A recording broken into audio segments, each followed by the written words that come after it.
నమస్తే, నేను మీ సంతోష్ శర్మ అడ్వకేట్. ఈరోజు నేరం చేస్తే శిక్ష విధించాలా, అసలు నేరం చేసిన వ్యక్తికి శిక్ష ఎందుకు విధించాలి, నేరం చేసిన వ్యక్తికి శిక్ష విధించడం వెనుక ఉన్నటువంటి అంతరార్థం ఏంటి, ఇటువంటి ప్రశ్నలకు సమాధానం తెలుసుకోవాలనుందా? అయితే ఈ వీడియోను ఎండ్ వరకు స్కిప్ చేయకుండా చూడండి. ఫేమస్ క్రిమినాలజిస్టులు అంతా కూడా థియరీస్ ఆఫ్ పనిష్మెంట్ అని శిక్షా సిద్ధాంతాలను ప్రతిపాదించారు. అందులో 5 సిద్ధాంతాలు ఉన్నవి. అందులో 4 చాలా ముఖ్యమైనవి. అందులో మొట్టమొదటిది ప్రివెంటివ్ థియరీ.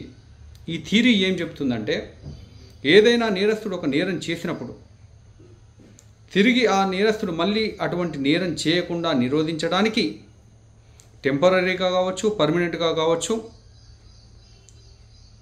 ఈ ప్రివెంటివ్ థియరీని ఉపయోగించి అతన్ని జైల్లో ఉంచడం, ఆ నేరాన్ని తీవ్రతను బట్టి అతన్ని జైల్లో ఉంచడం ద్వారా టెంపరరీగా లేక పర్మనెంట్గా దాన్ని నిరోధించవచ్చు అని ఈ ప్రివెంటివ్ థియరీ చెప్తుంది. అట్లాగే deterrent theory. Deterrence means stoppage.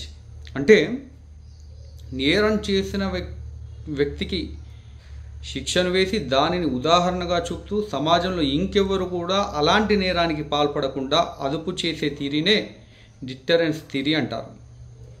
ఇక మూడవది రిట్రిబ్యూటివ్ థియరీ.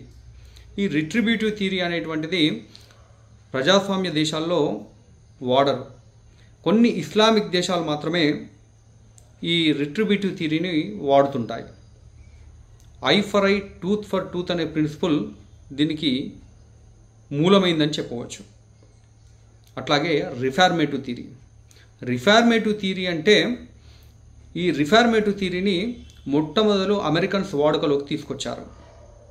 ఈ రిఫార్మేటివ్ థియరీ ద్వారా నేరస్తుని యొక్క క్యారెక్టర్ని స్ట్రెంథన్ చేయడానికి మొరాలిటీ, స్పిరిచువాలిటీ, సైకాలజీలను బోధిస్తూ ఆ నేరస్తునిలో పరివర్తన తీసుకొచ్చి తాను చేసిన తప్పుకు తాను రియలైజ్ అయ్యే విధంగా తనను తీర్చిదిద్దడానికి ఉపకరించే థియరీనే ఈ రిఫార్మేటివ్ థియరీ అని అంటారు. అయితే ఈ రిఫార్మేటివ్ థియరీకి ఒక ఉదాహరణనే జువెనైల్ జస్టిస్ యాక్ట్ అని కూడా చెప్పవచ్చు. జువెనైల్ జస్టిస్ యాక్ట్ అనేటువంటిది ఈ రిఫార్మేటివ్ థియరీని బేస్ చేసుకునే రూపొందించబడింది.